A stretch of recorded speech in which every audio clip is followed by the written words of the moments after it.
31 August 2025 रोजी सकाळी 9:30 वाजण्याच्या सुमारास एरंडोली येथे राहणाऱ्या दाम्पत्यास मुलं होण्याचं औषध देतो असं सांगून देवाराच्या खोलीत बसवून फिर्यादीच्या पत्नीस तिच्या अंगावरील सोना चांदीचे दागिने ब्लाउज पीसवर ठेवून 20 मिनिटं जागेवरून उठायचं नाही, तसेच कोणासोबत बोलायचं नाही तोपर्यंत आरोपीने त्याच्याकडील 4 चाकी वाहनातून मंदिरात जाऊन येतो असं सांगून सदरचा दागिने पितळी हंड्यात ठेवून घेऊन निघून गेला होता।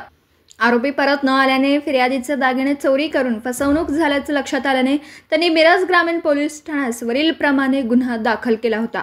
सदर गुन्ह्याच्या अनुषंगाने माननीय पोलीस अधीक्षक संदीप घुगे, माननीय अप्पर पोलीस अधीक्षक कल्पना बारावरकर यांनी स्थानिक गुन्हे अन्वेषण शाखेस अशा प्रकारचे मालमत्तेविरुद्धचे गुन्हे करणाऱ्या इसमांची माहिती काढून त्यांच्यावर कारवाई करून सदरचा गुन्हा उघडकीस आणण्याचे आदेश दिले होते।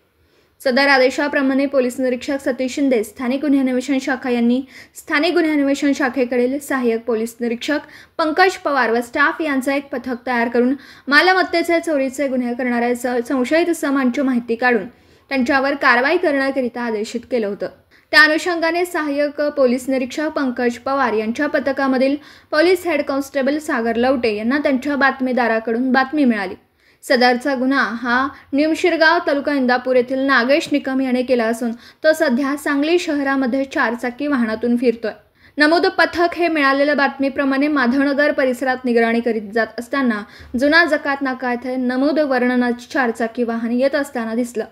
त्याच्या बातमीप्रमाणे संशय आल्याने सहाय्यक पोलीस निरीक्षक पंकज पवार व पथकाने सदर वाहनास थांबवून वाहन चालकास पळून जाण्याची संधी न देता त्यास ताब्यात घेऊन सहाय्यक पोलीस निरीक्षक पंकज पवार यांनी त्यास मिळालेल्या बातमीची थोडक्यात हकीकत सांगून त्याची व त्याचे ताब्यातील 4 चाकी वाहनाची पंचासमक्ष अंगझडती घेतली। सदर 4 चाकी वाहनाच्या डिक्कीमध्ये पितळेचा हंडा मिळून आलाय, तसेच चालकाचे शेजारी असलेले गिअरचे समोरील बाजूस कापडामध्ये बांधून ठेवलेले सोन्या चांदीचे वरील वर्णनाचे दागिने मिळून आले।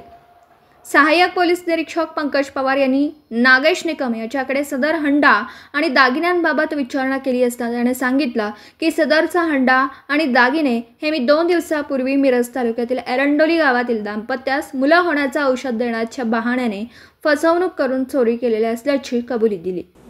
दिवसभरातील घडामोडींचा आढावा घेण्यासाठी पाहत रहा N24 मराठी न्यूज चॅनल।